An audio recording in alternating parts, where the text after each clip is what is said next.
So the force of the spring is equal to negative x times k. Why is there a negative there, Jasmine? Because it's going in the negative direction. Andres. The force opposes the displacement. It's always in the opposite direction of the displacement.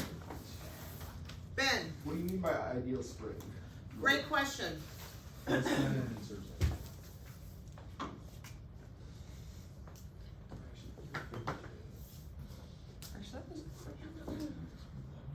Good?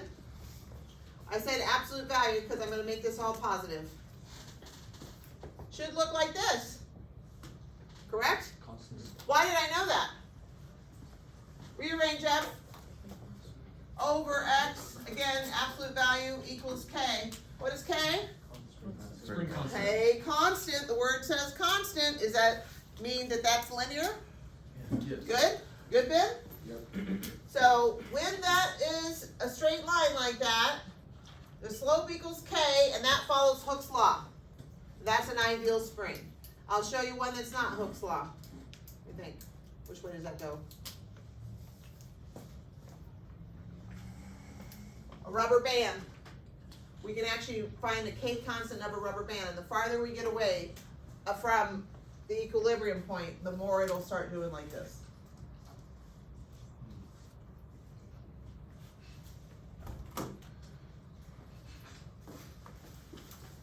Good? Yep. Okay, everyone? All right, great question, Ben.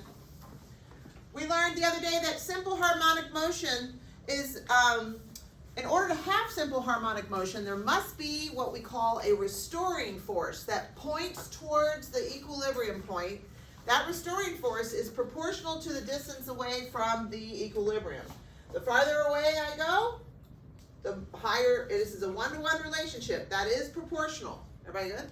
And it always points towards the equilibrium position. That is why a block spring system can be put into simple harmonic motion. And if there's no friction, it will go on forever and ever and ever. Everybody good? Okay. You've already learned this, but I'm going to refresh your memory. We're going to use this quite a bit in this unit. This is the definition of period. Period is in units of seconds. Period is the time required to complete one cycle. Please watch up here. Position 1 is where I began.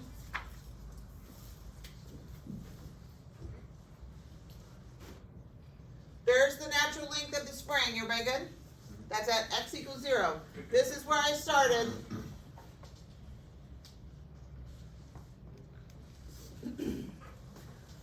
Time required to complete one cycle.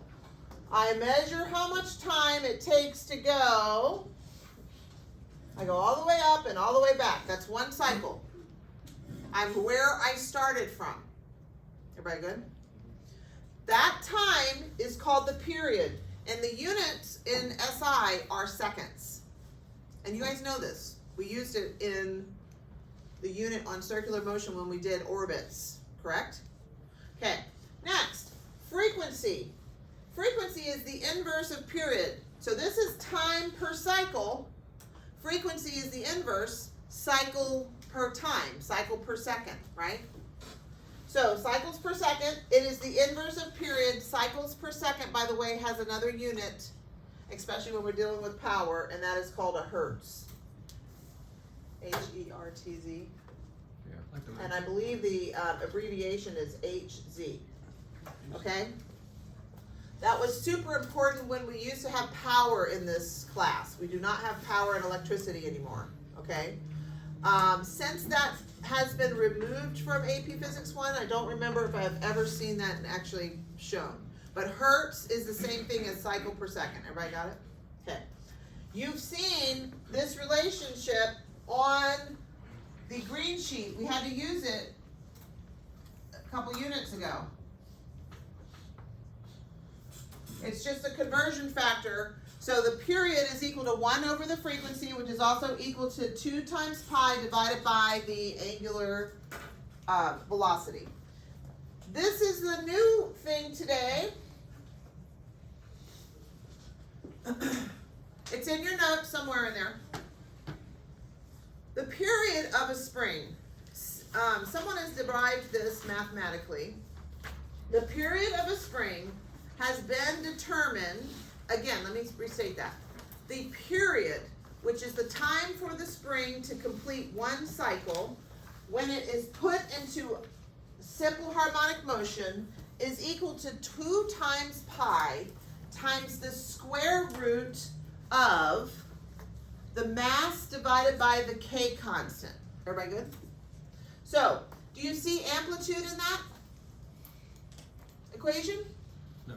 Okay, I'm going to then take this, so here's this spring, I have a block with a certain amount of mass on it. I've got a K constant for that spring. I'm gonna create, there's one set of conditions. I'm going to maybe push and start here, so the amplitude just got bigger. Did the period change? No. It seems weird, doesn't it? It would seem like the period would be longer because I have a larger amplitude, right? That's cool.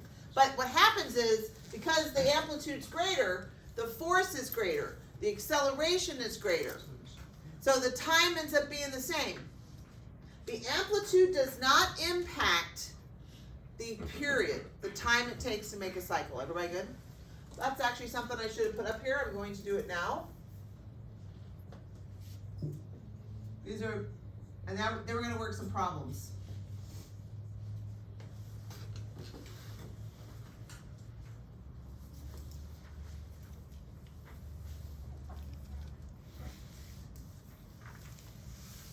The amplitude is the maximum displacement away from equilibrium. Everybody good? Now watch.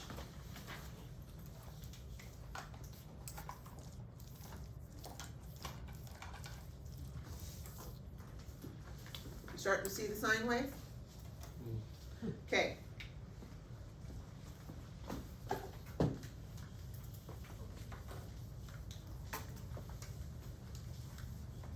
I'm going to do a couple graphs up here. You're going to have to do them as well eventually on a worksheet. I'm only going to do one but we're going to do others. X. Yeah. Would the maximum amplitude of a spring be right before the spring would break, or just the amount of distance that the spring is pulled? The amplitude is not like the maximum possible stretching point. Okay? This is the x0 right here, okay? That's the natural length of the spring. Are you with me? Yeah. In this case that I have shown, the amplitude is, this is the amplitude. Oh, got it. Okay. Good question. This is the amplitude, and they're the same on both sides. Are you with me? Yeah. Good question. Hopefully that cleared it up. Okay? Now, I'm going to plot a position versus time curve. I know, you love them. Where did I start off? At the rest of equilibrium. Where did I start here? Negative x, so. Negative x. Yeah, I don't like that. You don't like this? Well, I I do. know. At. Okay, then where did I go? What's the next spot? Resting, equilibrium. Equilibrium. X vector. Okay.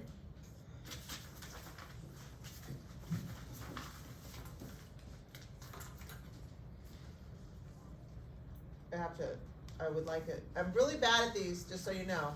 You guys know that I failed art, so. Okay, then where did I go? Positive x. Positive x. Should be a reflection.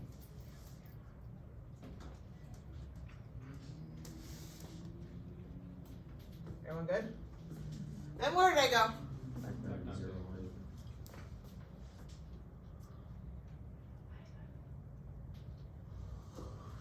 Okay, and then where did I go?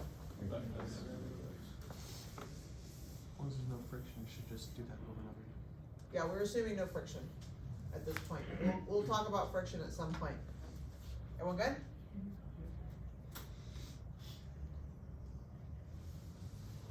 Okay. It'll just keep going and making that graph on and on. I don't remember if this is cosine or sine. Negative. Negative cosine? I see.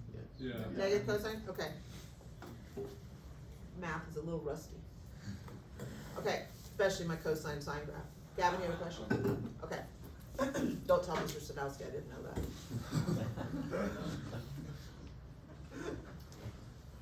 Don't. No, I'm just kidding. You can tell whatever you want. I still like myself. All right, maybe too much. How do I determine from this? Oh, one more thing. What am I? What's wrong? I said position versus time, right?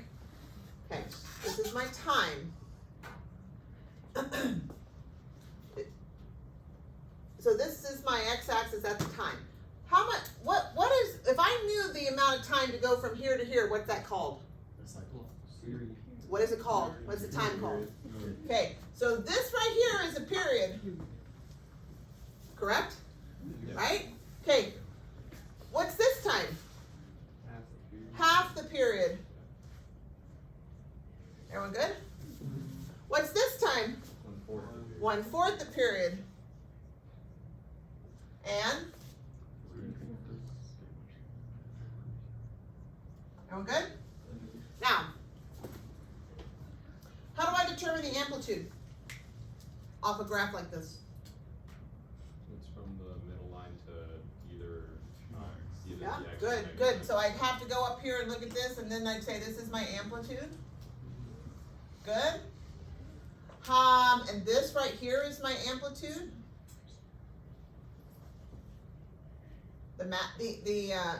Everyone good? Okay. How about this? What is the total distance the block traveled in one period? Distance. It's not area, is it? No. Good question though. Good If we're thinking. talking like Distance. final minus initial, which would be 0, that's not distance, that's displacement. It's 4 times the amplitude. Yeah, Let me ask you this question. How much distance did the block travel between here and here? X. Good. How much here? X. That's 2x. How much here? 3x. 3x. 4x. Oscillation equals 4 times the distance.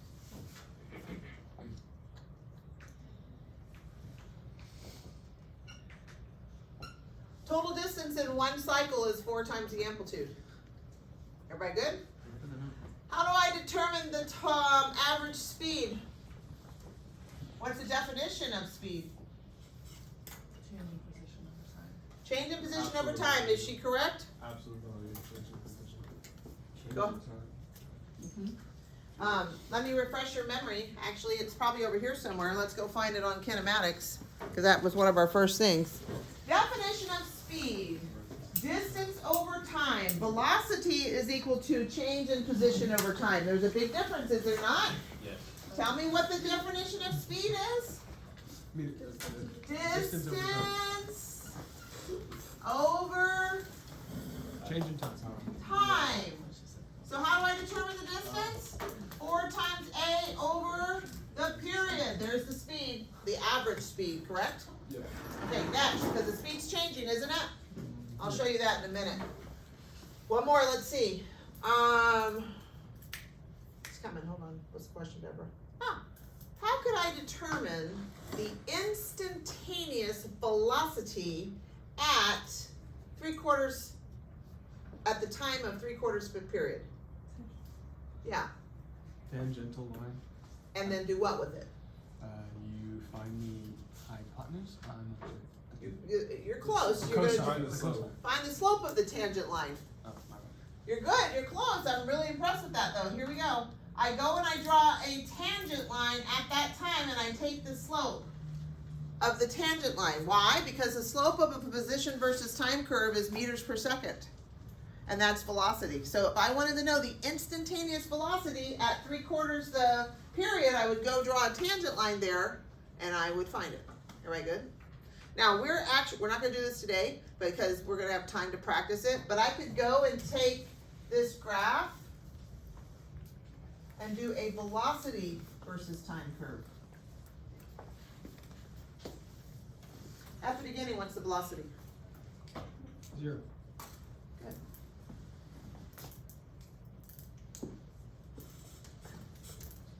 Well, it's increasing. But what do we know about that velocity? Is it the Constant. min, max? Mac. Max, good. Is it positive? Okay. Yep. Yeah.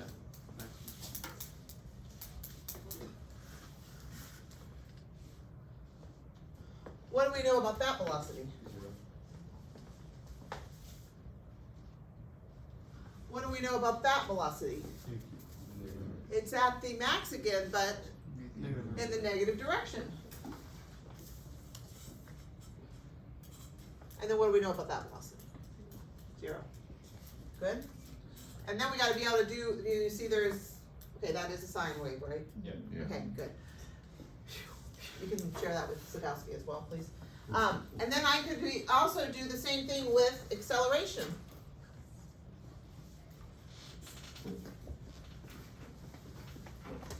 Is the block experience, say that again, Luca. Max. Is it the maximum acceleration that the block's experiencing there? Yeah. Because I'm the farthest away from the equilibrium point. Is it positive acceleration or negative? Positive, because we'll assume right is to the positive, so I'm here, I'm at the max, A max. How much acceleration here, Chris?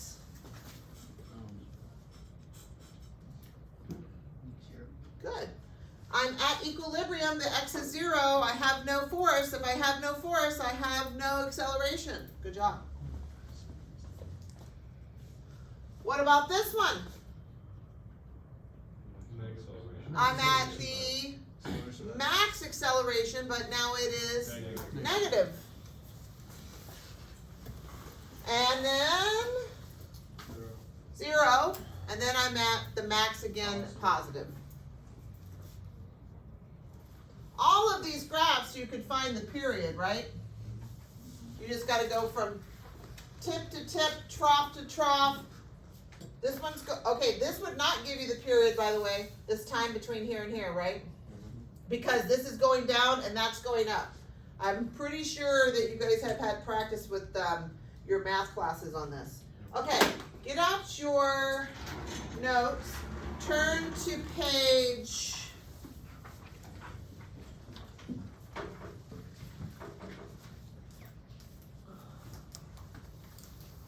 it's called page 469, and they have a sample problem, and then we'll work on some problems ourselves. And then I'll hand out the homework. Today is chapel, it's second period, we get out at, Clock's broken, you got 18 minutes. thank you. We get out at 9:38, is right? Yeah. Interesting.